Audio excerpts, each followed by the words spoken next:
l'appel du dialogue. Ça montre que là, on va entrer dans la deuxième phase. Alassane, on va retrouver l'orthodoxie quand même des règles du jeu, s'il vous plaît, Alassane.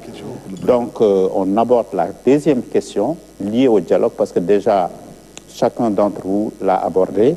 Et je donne la parole à Yaham, c'est ça qu'on avait retenu ensemble. Et après, je vous donne la parole, Alassane. Monsieur le Président, parlant de dialogue, vous avez réaffirmé votre volonté d'y aller à nouveau.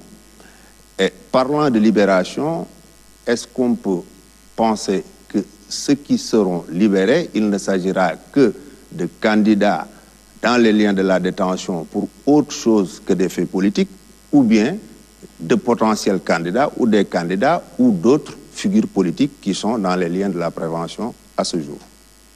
Vous savez, j'ai toujours dit que j'appelle à un dialogue inclusif.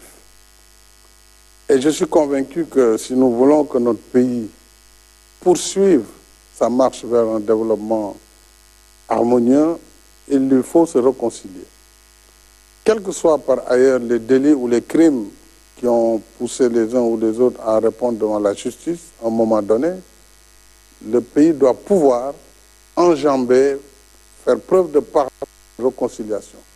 Et dans cette perspective-là, oui, il ne faut écarter aucune personne.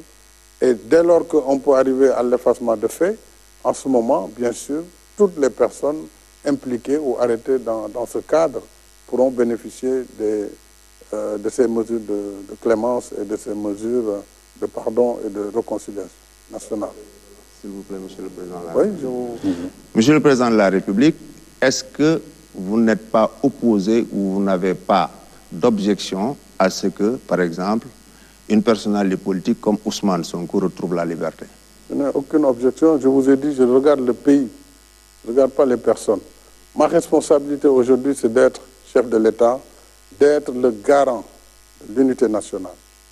Au-delà des diversités politiques, des positions politiques ou politiciennes, il y a ce ciment sur lequel je dois veiller, le ciment de l'unité nationale, de l'intégrité du territoire national.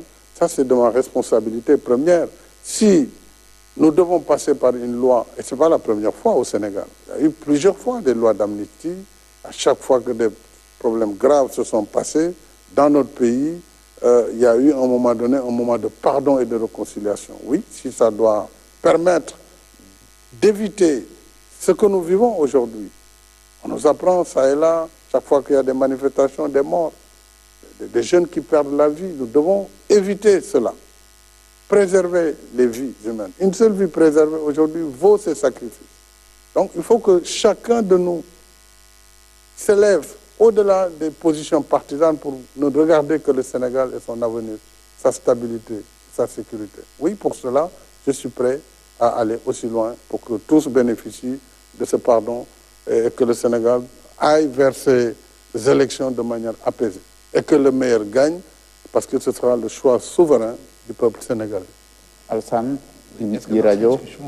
Monsieur le Président, vous avez eu des discussions directes avec Ousmane Sonko, ou bien par personne interposée, pour parler de dialogue. Avant de parler de dialogue, il y a certainement des médiateurs qui ont dit qu'ils étaient là pour que vous remettiez le fil du dialogue avec M. Ousmane Sonko.